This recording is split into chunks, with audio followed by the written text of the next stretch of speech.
Glad to be back. Thank you. I hope you all had a great, those you had some time off, got to enjoy that. We're talking about the Texas deer hunt, which started the vacation, left after the big year ender. We have Scott Gorosky, Speedy, the real Greg Burgess, Pastor Les Hughes was there, and then, of course, we had Speedy's oldest son, Tyler, Dan Moultrie's son, Daniel. So other than Scott Gorosky getting choked on a soft drink on the plane, now let me set this up so you know this next phase, which Bubba got text on and became one of the early big stories on this trip. It was early. When one of the things that we talked about was because of the size of our group that we needed, we looked at, you know how, Bubba, we always say there's something about I've done this before. That really makes it better, you know. Hey, yeah. Well, you know kind of what to expect, so you're mentally prepared. You got your stuff like you like it. So what we determined is that last year we spent too much time getting our license. Once we got to Texas, we had to go get our license. So we all bought them online. Okay, so that was not. And one of the things we said, we need to get off the plane, get in the trucks. Hey, you know, because it doesn't really matter how you dress on this kind of hunting. Have yourself ready to go. Let's put our boots on. Let's go hunting. Mm-hmm. Right. So here's what we did. We land. There are 2 trucks because we got enough people. We need 2 trucks. Right. Ground transportation when you get there. So when we get on the ground, and of course it's like, hey, this is just some little airport with it's not like international airport. Right. Get on the ground. Everybody grab your bag. Get in a truck. I think in Kingsville, Texas, you just get off the plane, get in the truck. Unfortunately, because there's 2 trucks, you don't ever have the thing where you go, is everybody here?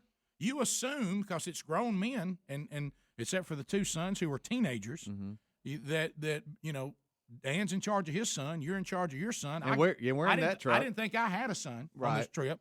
So I'm like, I just got into a truck, and when I pulled the door, I'm like, I look around, I see who's in my truck, and I assume the other truck has everybody else. And let me say this. Hold on. And let me say this, that the airport is so small that the transportation drives out to the plane. Right. So it's feet from the plane. You step off, walk a couple of feet, you're in the car. That's kind of what everybody did. Well, can I tell what I did? Here's what happened. I had to go to the bathroom. We've been on a plane 2.5 hours. I needed to relieve myself. Yeah. Y'all were scared of Gorosky because y'all were wanting to. He was like, we got to hurry and get out there. So y'all all holding y'all's pee. Greg, I didn't have to. Greg, did you have to go? I didn't have to go. That's a lie. What do I got to go with little man? You're telling me I'm the only person. Anyway, okay, but let's throw that out. It wouldn't have mattered. So because you know what else I did? When we left, Gorosky showed up and he had Chick-fil-A for everybody, so we had stuff to eat on the plane. So when we landed, we had all that trash. I grabbed the trash. And I said, I'm going to throw the trash away. Who'd you tell? Annie Litter would be so proud. Who'd you tell? I just said it out loud. You did not? Did y'all see me with the trash? No, I didn't see little man with the trash. No, you didn't look for me, obviously. Well, because you're a grown man. So I walked with the trash to throw it away, trying to help out. My goodness, least I can do. Yeah, but so I throw away the trash, and I go, well, you know what? We've been on a plane for 2.5 hours. Or they'll wait on me, considering they know I'm here. It ain't like there's 100 of us. It'd be easy to miss one of us. Yeah. Okay, so I go to the bathroom, and of course, then I'm walking through the lobby, and I see a coffee pot. I can't walk by a coffee pot. You stop and drink coffee. I did. I just stopped and filled it up and brought it with me. So I walk out the front door, and there's the plane. There ain't trucks nowhere. Tumbleweed blew by, and I'm like, there ain't nobody there. Nobody. Not even a worker. I haven't been gone 15 minutes. What y'all don't understand. Y'all act like I was gone an hour. But it takes you 15 minutes to get some coffee. Stop. And use the bathroom. Don't forget out the trash. Stop, because there's one person on this show that can relate to that loves to let's get out there, and that's Mr. Bill Bubba Bussey. Sure. But I like Bubba, would you too. assume? Yeah, exactly. But what I'm talking about. How about just look around, guys, and go, oh, hey, Greg ain't with us. But well, I know when we used to go on field trips in school, we had the buddy system. So who was Greg's buddy? I didn't have a buddy. I didn't think I had not one. I thought I made the mistake of thinking Greg was in his mid-40s. Yeah. or that he's got a voice and he can say, "Hey guys, I'm going to use the bathroom." So we get on. Look, I want coffee. Here's the coffee pot. There's no way y'all didn't see me walking across there. It's all right. The only thing I could think of is since Gorosky was kind of in charge of the trip, he and Dan, because one guy provides the plane, one guy provides the place. The rest of us are answering to those 2. That's right. Because we don't get to go without those 2. That's right. And so y'all so scared. Gorosky told y'all could not. Nobody was scared, little man. What I'm saying is Gorosky might have said something to you, and the way he talks, you couldn't understand it. Well, that's a good point. We got to go in the wood. Listen, on the plane, hey, we get there, we got to go. They were so scared that they wouldn't even go to the bathroom. Greg, I didn't have to go, Greg. That's a lie. Greg, I didn't have to go. That's a lie. Well, Greg, did you want me to go with you because I'm your big brother? Right, you want us to hold your little I hand? guarantee you had to go to the bathroom. I guarantee it. Hey, I'm outside the door, little I'll man. say Everything's this. okay. If I had to go, I was going to wait till we got to the place. Well, as I there's no put my sense in that because there's the bathroom right here at the airport. And I'm throwing the trash away. See, I was trying to throw trash away. If you'd have been doing something else, you'd have said, I was getting your bag, apparently. Yeah, No, I took care of that myself. All right, That's that 1 second y'all actually saw me. All right, listen. So we get in the trucks and we're rolling. We're rolling to the ranch. Greg, I would say we're almost halfway there. We're rolling. All of a sudden, I look down and Greg's calling me on my phone. I said, "Why is he calling me from the other truck?" And all of a sudden, I look up and I said, "Is Greg in that other truck?" And he answers the phone to laughter. He didn't even say hello. He was, Well, y'all are in our rearview mirror, and Dad goes, "Why are they pulling over? Did a bag fall out or something? Speedy, call them. We Tell got to them. go. Tell them to meet us there." we got to go. And then all of a sudden, I get that phone call. Hey, I just laughed. Have y'all got Greg? Here, we left Greg in the airport. let me tell you the worst part. Of all people to leave. Oh yeah. Let me I tell mean, you the how worst do you part. miss Greg? Tell him, Bubba. That's tell true. him. Let me tell you All this. I can think of is sweet Ganelle Burgess, how upset she would be that Rick left little brother Well, that's in true, Kingston, because Texas. when we were growing up, we'd go somewhere, she'd look at it going, you keep an eye on your brother now. Take care of your little brother. But listen to me. Here's the funny part. It actually lasted longer than it should. Typical us. We don't like to be got. I thought they were messing with me. We're hiding somewhere. around the Listen, building. so I walked around a long time and refused to call because I thought they were looking at me. And I was like, we and I probably looked around. clicked off 5 Texas miles while he refused to acknowledge. I thought they were hiding, watching me, because I thought surely they didn't leave me. Rick, This is a trick. I'd already started hunting, looking over to my left and right, seeing if I could see anything. Yeah, I swear, y'all. I walked around. I know 15 minutes afraid to call because I said if I call, then they win. Yeah, They're watching me. Had a way to show him, Greg. That's what. How about this? I was this close to thinking, well, that's one less person got to shoot. So we get out there on the first day. Well, everybody's getting their binoculars out, and everybody's got some very nice binoculars. Because you got to see a long way. Oh, yeah. I mean, a lot of terrain. A lot of terrain out there. 21,000 acres. Yeah. So Probably 1042s, right? yeah. Most everybody. So all of a sudden, Pastor Les Hughes pulls out these tiny little binoculars. I mean, About the size of a cell phone. And so the first thing is, Grosh says, "Hey, you think you're gonna be able to see anything with?" So then we started on this never-ending. Let me tell you how bad it got. The pastor himself said, "I believe now, several hours later, surely there are no more little binocular jokes. There's no way there can be another one left on the planet." And then we come up with another one. And he was wrong. Some of the See, highlights. he doesn't know how to deal that. After about the 12th one, you rip them off your neck and throw them in the bush. Stomp 'em. And keep going. Look, so some of the highlights were of this that got everybody laughing so hard we never fell out of the truck. Is I grabbed him and started dusting him off, trying to get the cereal off of him because he'd got him on the bottom of the cereal. Right, that was a big one. A little Mexican boy ran up and I said, "Here's your binoculars." Here, son, we found your binoculars.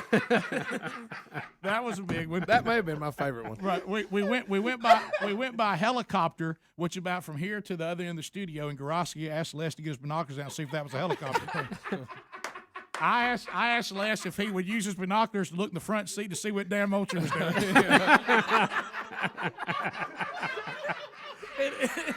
It was never ending. I mean, it just went on, and then we get to the point where we couldn't even breathe. We just. So anyway, now has Daniel shot his deer yet? Yes, Daniel shoots before I do. Daniel, Yeah. Dan Moultrie's son made a 220-yard shot. 225 by the time he shot it. Here he is here getting set up on it. a 225 yard. Look how Good far. shot. Look at that. He made a great shot. Rick, there's audio too. You can hear the coyote coming in. What? All right, Dan is with his son Daniel I right bet now. Les can't even see it. Here comes the coyote. And what made this Cody's a little target, too. what made this shot so tough on this deer was the deer never went broadside for They Daniel. wouldn't give him Never. that. So he shot 225 quartering away and then put it down. That's a coyote. Yeah, and now Not a Cody's fox, running. that's a coyote. He's about to blow it up. He's looking I at had the my road. scope to on him. the coyote, and I was going to let her fly. You I were? did. If he would've Did shot you the really? deer, You I were was up top with that? Yeah. How about that? You got plenty of time. Safety's off, but don't shoot him till he's broadside. Fire in the hole. All right, all right. Hold it. Let him stop walking. He's still got his butt You to didn't his give him a thing. mag? That Well, deer's he's a too far off, long he can't way hear you. off. That deer is a long way off. Hey, now. See, it's way off the top of the hill. Not the I one saw it. Yeah, I saw it run. Yeah, and That scared me when he shot. I jumped just then. But he made How many that- you driving? Just How jump? about Daniel made that shot? It was a That's great great. shot. Great shot. So he makes that shot, and Look at him grinning. Yeah, and which was an incredible shot. And Well, that gummy. I mean, he cut his teeth on the bullet. Yeah, So I mean, Y'all, he killed a grizzly bear earlier this year. this is a kid that's killed a grizzly bear. Yeah. So we go on. Barehanded. and ate the heart out of it. Oh, I made that up. So Greg gets up next after Daniel shoots. We start running out of daylight. So you made a mistake following Daniel to begin with. Yeah, no pressure now. A 13-year-old, Well, but now- but you 14-year-old just made a 220. You gotta understand that was a shot. cold buck, and he always has to wait till he's last because he's Daniel. Dan, and so we said, "Hey, you want to shoot that deer?" Yeah, but I don't think I can. We're like, "Yes, you can." Yeah, so we he jumped moved in him and up. shot it. Yeah. And then so we get down and we see a deer that at this point it's good and bad. Dan Moultrie is getting so tired because he's been hunting people for 3 weeks before we ever get there. This is his coming home weekend. So he's so tired. And so, but him being tired, it's almost like he gave Greg the green light on the deer that Greg couldn't believe it. No. And I was up on the rack with Greg on this one. None of us could believe it. And Dan's like, shoot that deer. He ain't even look. He's sitting in the front seat like about to fall. So I said, he said, shoot that deer. and so we're going to Greg, shoot that deer. And Greg thinks he's talking about the smaller deer. We both and did. thinks we're joking because the small deer went out Yeah, there. that was a deer that we wouldn't have shot here. And I said, no, one on the tree line. And when Greg looked up and saw that 2 deer, o'clock, baby. I said, went, 2 "Ho, now." I said 2 o'clock on the tree line. And that's when I looked and I went, "Oh my gracious!" But unfortunately, the buck also was tired of us by then. Now he's throwing rump at me. He's gone. And all I got is rump. That's all I got. I wanted something a lot more. And it's So did you give him no Texas too? I did. tried He to, did. so I slung one at him, and we found a little meat and bone and blood, but I didn't get him good. I Yeah. blew it, and it wasn't that far a shot. It was But he's running away from you. That's- yeah. You Boy, I wish try to give him a little Texas. I tried to rip him a new one. So we all go home that night, and we got left as Speedy and his son the next day. And then the controversy begins. Does a dad let his son shoot first? Because, I mean, we know we go out Sunday morning, this is it. Right, and the thought was, if we start seeing them early, then there's not going to be any pressure. But if we start going along and we're not really seeing a whole lot of action, boy. Now, Speedy hadn't had a chance. And, Bubba, we get to this point. This deer comes out. And it's on down. It's but we see it's a long way off, but, I mean, it is a monster. Oh, man. And Speedy looks at me when Dan gives him the green light on it, but it's a 300-yard shot at this point. And Speedy looks at me and says, "Rick, would you let your son shoot?"